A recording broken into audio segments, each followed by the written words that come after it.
así como el paisaje, la cultura del lugar como parte y complemento de mi obra, para terminar con una breve proyección de mi trabajo. Pero antes deseo agradecer esta invitación de la Escuela de Arquitectura de la Universidad del Desarrollo y a su director, Miguel Nazar, por invitarme a participar en este interesante seminario denominado Sur-Sur, con el fin de exponer e intercambiar con ustedes, estimadas y estimados alumnos y respetados docentes, una experiencia de vida como escultor matérico y urbano aún en desarrollo.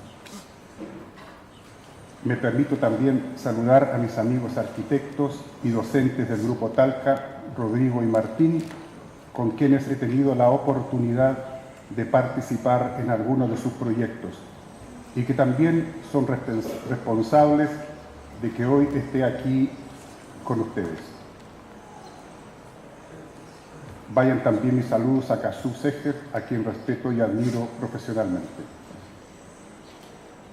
La escultura ha sido para mí el medio elegido para materializar mis ideas. Este reencuentro sensible con la materia piedra en la configuración de mi obra para espacios públicos ha sido mi interés permanente, que podría definir como la necesidad de materializar ideas y lugares. En este pedregoso y lento oficio mío he ido descubriendo en el hacer algo nuevo cada día, obteniendo resultados a veces más convincentes que otros, plasmando en el material elegido mi realidad de escultor, en donde el ayer y el hoy se fusionan en la piedra, pero desde una mirada resuelta desde el presente. Esta manera de estar en el mundo y de relacionarme con la materia en el espacio público permite hoy hacer más cercano este encuentro entre escultor y arquitecto. De ahí la importancia del arte. Me niego a pensar que no sirve para nada. Me satisface ver y sentir que convoca una posibilidad de reencuentro y conocimiento entre los seres humanos. La materia piedra es la puerta de entrada y base y sustento físico de mi obra. No podría hablar de la materia piedra como algo ajeno e independiente de mi obra, o hablar de mi escultura como algo ajeno e independiente de mi vida. Esta experiencia, estimados alumnos, se inició aquí, en el sur, en mi pueblo de origen, Tomé. Mis primeros estímulos artísticos, más que de las aulas, provienen de ese espacio de libertad en donde nací y crecí, en donde el bosque, el río y el mar fueron parte de mi entorno y patio de mis juegos infantiles. Cuán importante es el lugar donde nacemos, cómo nos estimula el entorno, sus paisajes, la calle, la ciudad toda. Somos eco de aquello, lo interno y externo en nosotros es un todo. Esta experiencia matérica se hizo huella y se asentó en la recién instaurada Escuela de Artes de la Universidad de Concepción, en donde egresé hace más de 35 años.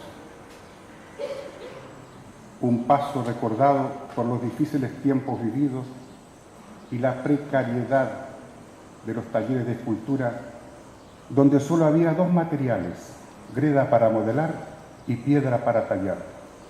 Sin embargo, recibí una enseñanza académica sólida, basada en el dibujo, el oficio y la rigurosidad a la hora de calificar. Se juzgaban resultados, no intenciones.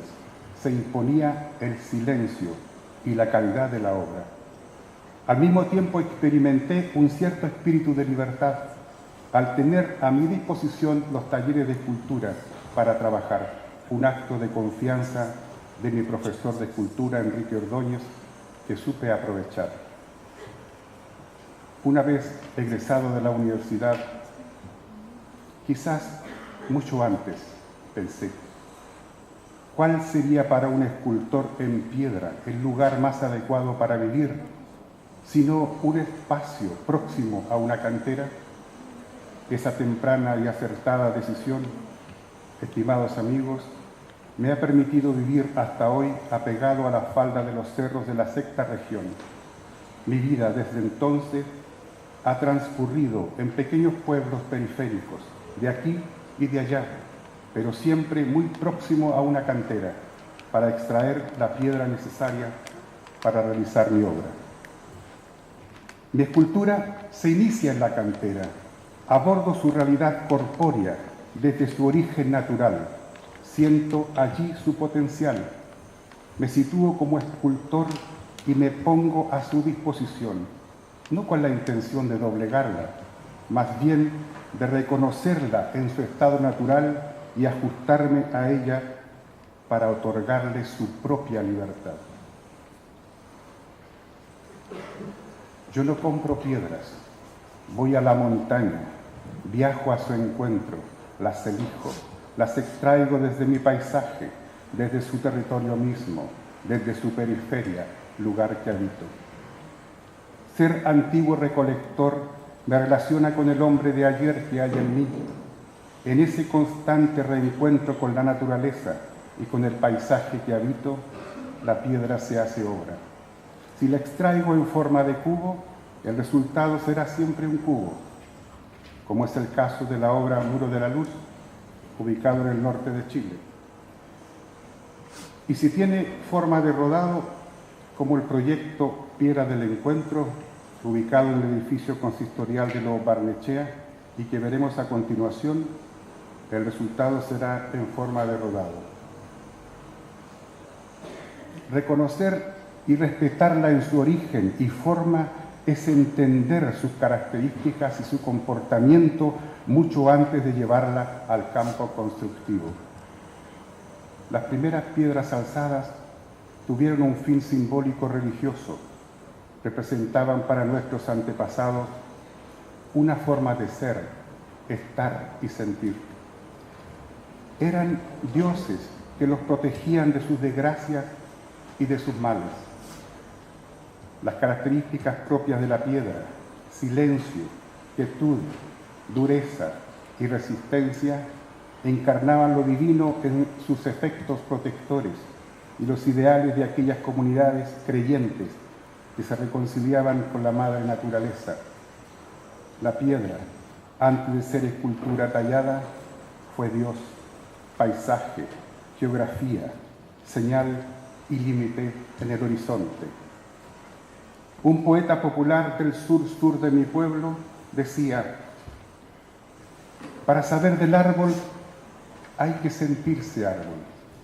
Esta actitud, esta forma de existir y las características de los materiales es lo que aprendí mucho antes para después emplearlos e implementarlos a favor de mi obra.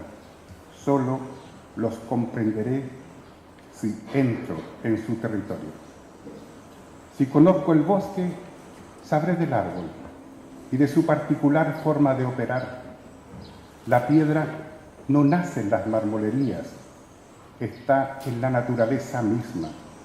Así como un tablón no nace en la barraca, está en el árbol. Si me adentro en las canteras, conoceré los procesos de extracción de la piedra.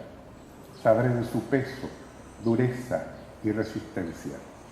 Sabré de vetas, color, elasticidad, incluso fragancia, en el caso de la madera.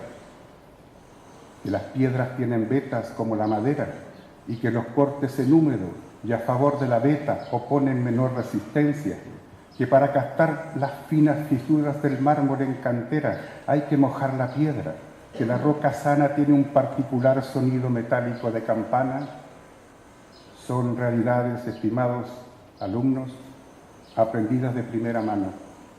Reconocerlas, explorarlas desde su realidad misma es otorgarle libertad a nuestra obra.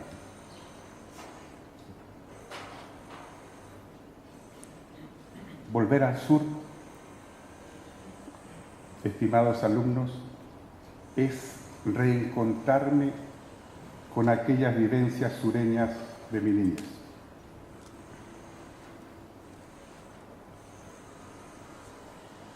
No lejos de nuestra casa familiar había un legendario parque, casi como sacado de un cuento, el que debía cruzar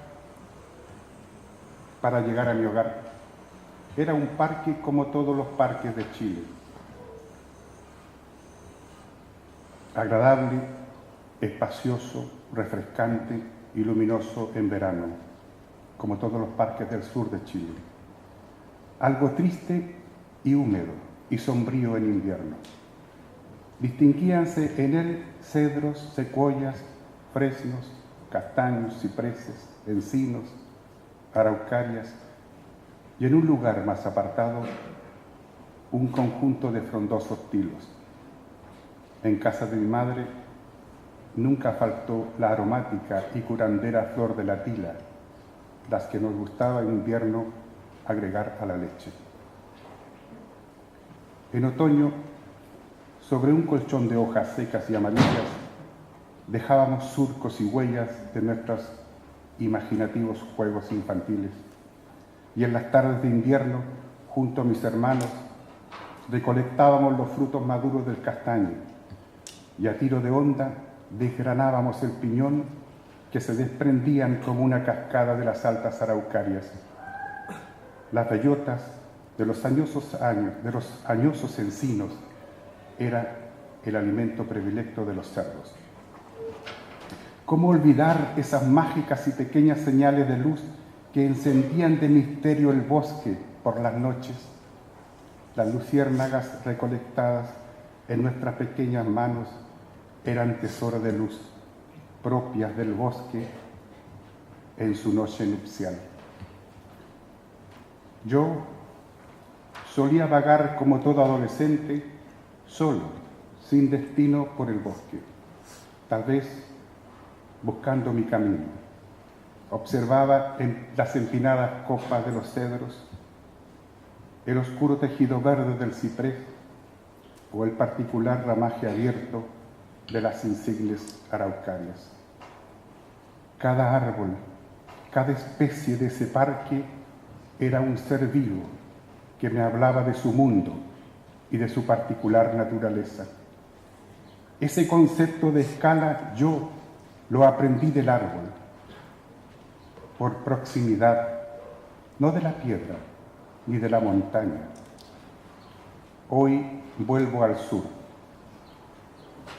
a mi tierra por nacimiento asignada, a reencontrarme con el bosque y su madera, material de mis futuros proyectos, a retomar esas conversaciones inconclusas, ese diálogo visual y emotivo con el bosque de mi adolescencia. Doy paso ahora a una breve proyección de mi trabajo. Les quedará claro que me es mucho más fácil explicarme a través del lenguaje de las formas, lo que el arquitecto Peter Zumthor llama la magia de lo real. Estimados alumnos, deseo para cada uno de ustedes un futuro venturoso. Muchas gracias.